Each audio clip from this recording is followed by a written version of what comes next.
السلام علیکم ورحمۃ اللہ وبرکاتہ۔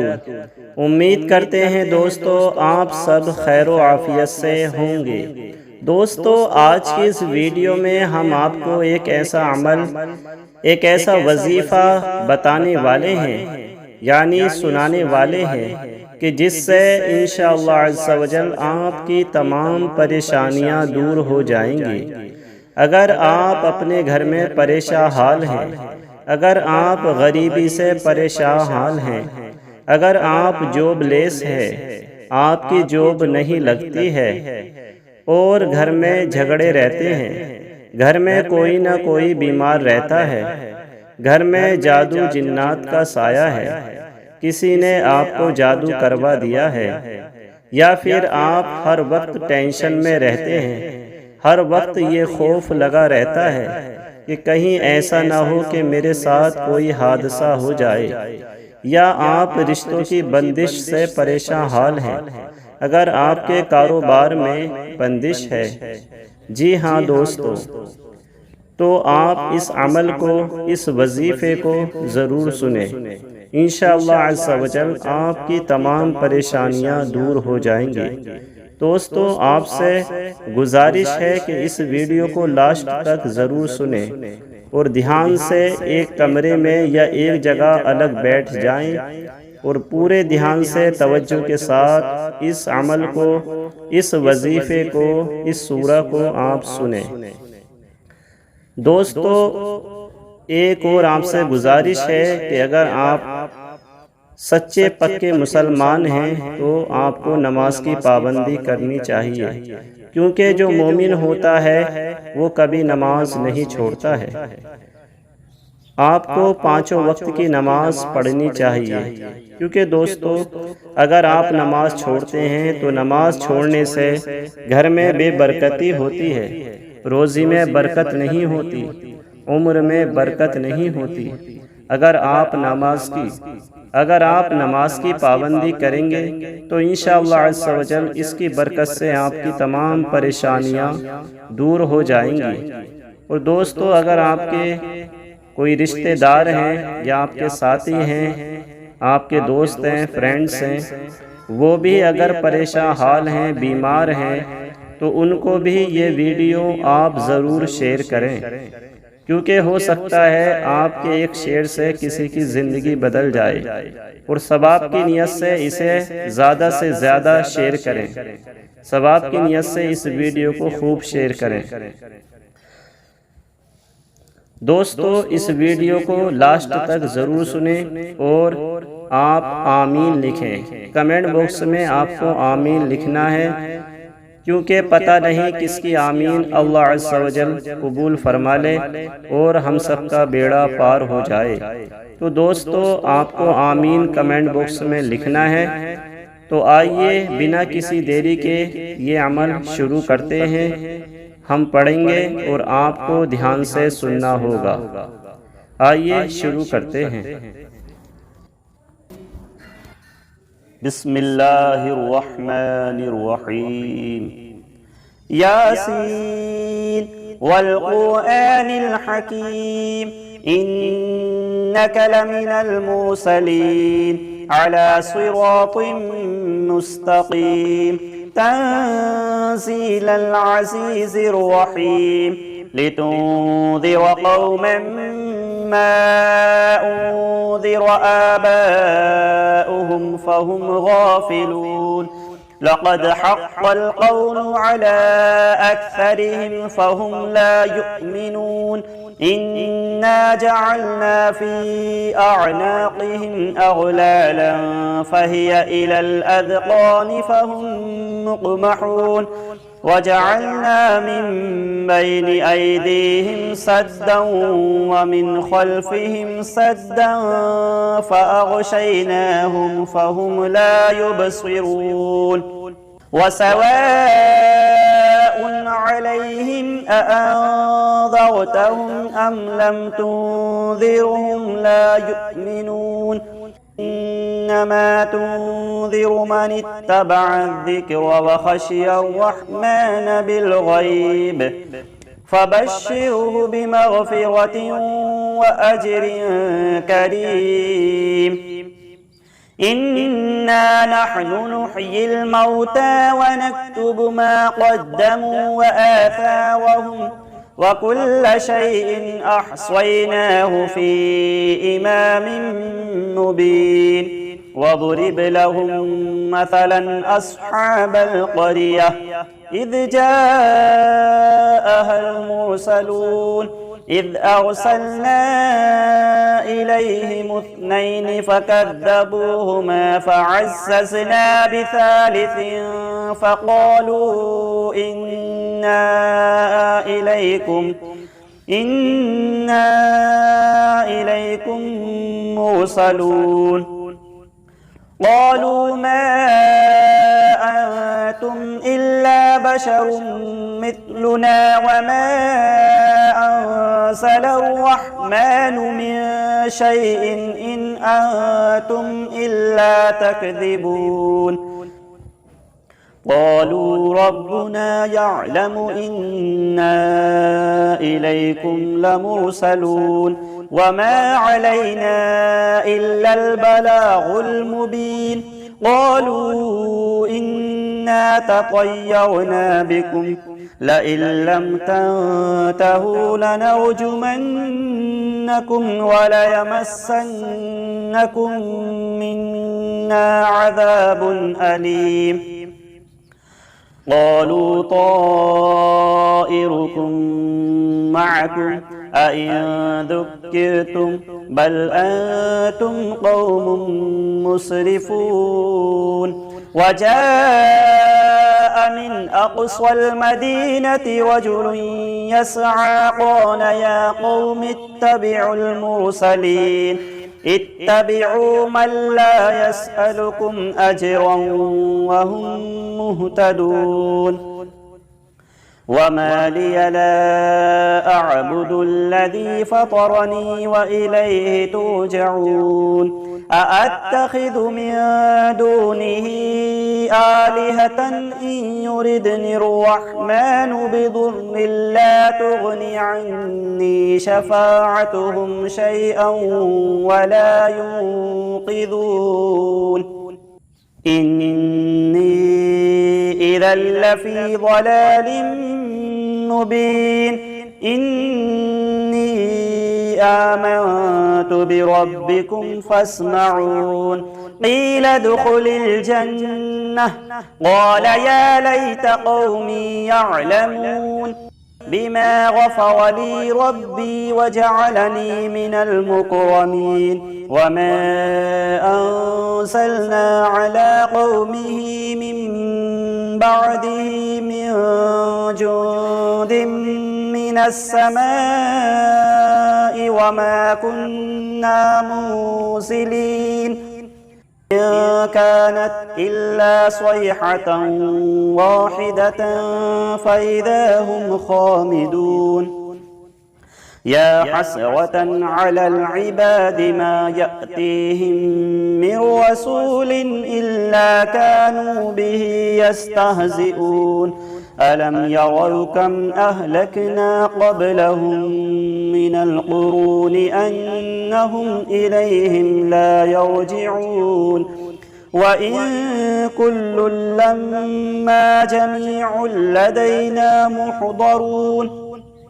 وآية لهم الأرض الميتة أحييناها وأخرجنا منها حبا فمنه يأكلون.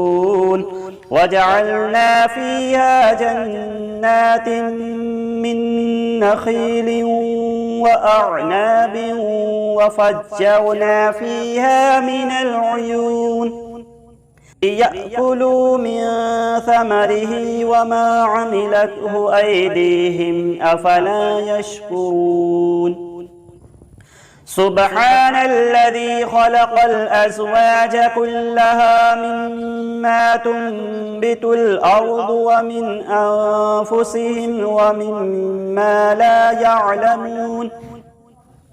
وآية لهم الليل نسلخ منه النهار فإذا هم مظلمون والشمس تجري لمستقر لها ذلك تقدير العزيز العليم والقمر قدرناه منازل حتى عاد كالعرجون القديم لا الشمس ينبغي لها أن تدرك القمر ولا الليل سابق النهار وكل في فلك يسبحون وآية لهم أنا حملنا ذريتهم في الفلك المشحون وخلقنا لهم من مثله ما يركبون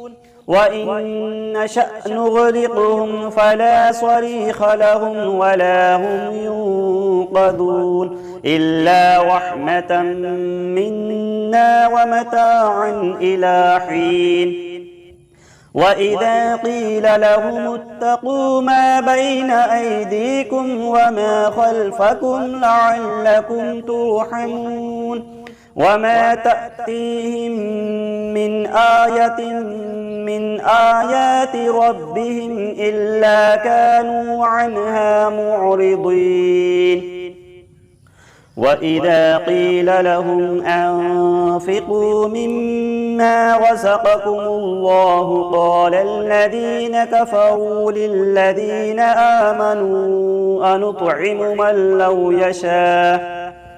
لو يشاء الله أطعمه إن أنتم إلا في ضلال مبين ويقولون متى هذا الوعد إن كنتم صادقين ما ينظرون إلا صيحة واحدة تأخذهم وهم يخصمون فلا يستطيعون توصية ولا إلى أهلهم يرجعون ونفخ في الصور فإذا هم من الأجداث إلى ربهم ينسلون قالوا يا ويلنا من بعثنا من مرقدنا هذا ما وعد الرحمن وصدق المرسلون إن كانت إلا صيحة واحدة فإذا هم جميع لدينا محضرون فاليوم لا تظلم نفس شيئا ولا تجزون إلا ما كنتم تعملون إن أصحاب الجنة اليوم في شغل فاكهون هم وأزواجهم في ظلال على الأرائك متكئون لهم فيها فاكهة ولهم ما يدعون سلام قولا من رب رحيم وامتازوا اليوم أيها المجرمون ألم أعهد إليكم يا بني آدم ألا تعبدوا الشيطان إنه لكم عدو مبين وأن اعبدوني هذا صراط مستقيم ولقد أضل منكم جبلا كثيرا أفلم تكونوا تعقلون هذه جهنم التي كنتم توعدون اصلوها اليوم بما كنتم تكفرون اليوم نختم على أفواههم وتكلمنا أيديهم وتشهد أرجلهم بما كانوا يكسبون ولو نشاء ولو نشاء لطمسنا على أعينهم فاستبقوا الصراط فأنى يبصرون ولو نشاء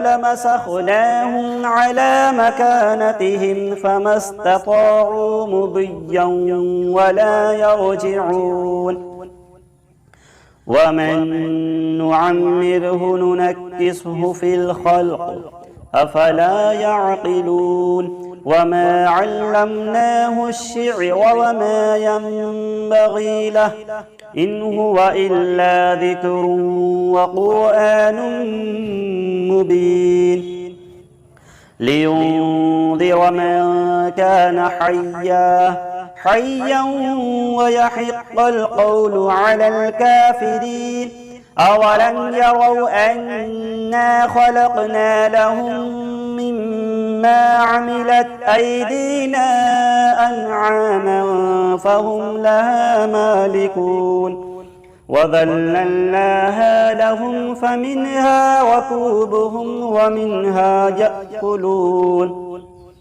ولهم فيها منافع ومشارب أفلا يشكرون واتخذوا من دون الله آلهة لعلهم ينصرون لا يستطيعون نصرهم وهم لهم جند محضرون فلا يحزنك قولهم إنا نعلم ما يسرون وما يعلنون أولم يرى الإنسان أنا خلقناه من نطفة فإذا هو خصيم مبين وضرب لنا مثلا ونسي خلقه قال من يحيي العظام وهي رميم قل يحييها الذي أنشأها أول مرة وهو بكل خلق عليم الذي جعل لكم من الشجر الأخضر نارا فإذا أنتم منه توقدون أوليس الذي خلق السماوات والأرض بقادر على أن يخلق مثلهم بلى وهو الخلاق العليم إنما أمره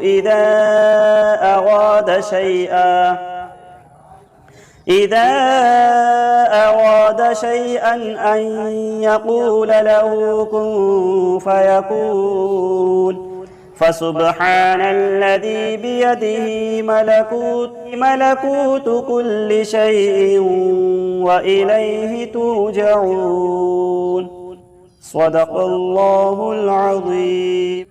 بسم الله الرحمن الرحيم. الله لا إله إلا هو الحي القيوم لا تأخذه سنة ولا نوم له ما في السماوات وما في الأرض من ذا الذي يشفع عنده إلا بإذنه يعلم ما بين أيديهم وما خلفهم ولا يحيطون بشيء من علمه إلا بما شاء وسع كرسيه السماوات والأرض ولا يؤوده حفظهما وهو العلي العظيم. بسم الله الرحمن الرحيم. قل هو الله أحد الله الصمد لم يلد ولم يولد ولم يكن له كفوا أحد بسم الله الرحمن الرحيم قل هو الله أحد الله الصمد لم يلد ولم يولد ولم يكن له كفوا أحد بسم الله الرحمن الرحيم قل هو الله أحد الله الصمد لم يلد ولم يولد ولم يكن له كفوا أحد بسم الله الرحمن الرحيم الحمد لله رب العالمين الرحمن الرحيم مالك يوم الدين إياك نعبد وإياك نستعين اهدنا الصراط المستقيم صراط الذين أنعمت عليهم غير المغضوب عليهم ولا الضالين بسم الله الرحمن الرحيم ألف لام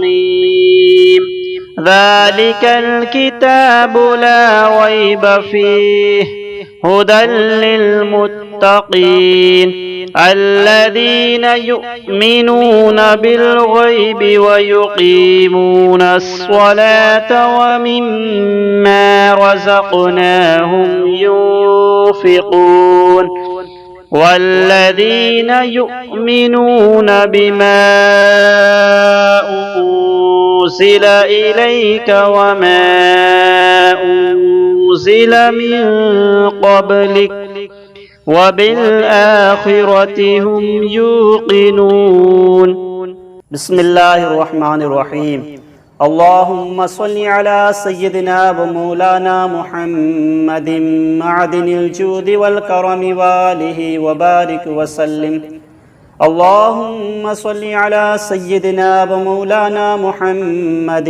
معدن الجود والكرم وآله وبارك وسلم اللهم صل على سيدنا ومولانا محمد معدن الجود والكرم وآله وبارك وسلم صلاة وسلاما عليك يا رسول الله اللهم ربنا آتنا في الدنيا حسنة وفي الآخرة حسنة وقنا عذاب النار رب ارحمهما كما ربياني صغيرا یا اللہ یا رحمان یا رحیم یا کریم، جو کچھ بھی پڑھا گیا اور ہمارے ویورز نے جو عمل سنا، میرے پروردگار اس عمل کے سننے کی برکت سے، اس سورہ کے سننے کی برکت سے، اس وظیفے کی سننے کی برکت سے یا اللہ ان کی تمام پریشانیوں کو دور فرما۔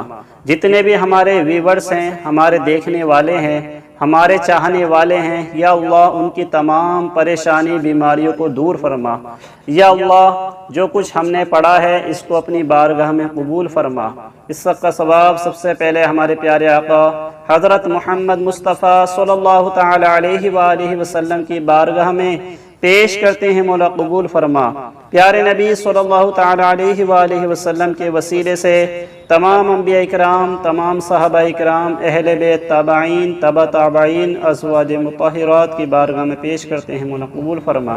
حضرت الشیخ عبد القادر جیلانی غوث اعظم دستگیر بڑے پیر صاحب کی بارگاہ میں پیش کرتے ہیں، مولا قبول فرما۔ یا اللہ اس سب کا سبب حضرت خواجہ عثمان ہارونی، حضرت خواجہ غریب نواز رحمت اللہ تعالی علیہم اجمعین کی بارگاہ میں پیش کرتے ہیں، مولا قبول فرما۔ یا اللہ اس سب کا سبب جتنے بھی سلاسل کے بزرگان دین آئے ہیں، اولیاء کرام آئے ہیں، تمام کی بارگاہ میں پیش کرتے ہیں، مولا قبول فرما۔ بالخصوص ہمارے پیر و مرشد حضرت اختر رضا خان حدود تاج الشریعہ رحمۃ اللہ تعالی علیہ کی بارگاہ میں پیش کرتے ہیں، مولا قبول فرما۔ یا اللہ میرے پروردگار، قل مؤمنین قل مومنات والمسلمین والمسلمات کی ارواح کو اس کا ثواب نظر کرتے ہیں، مولا قبول فرما۔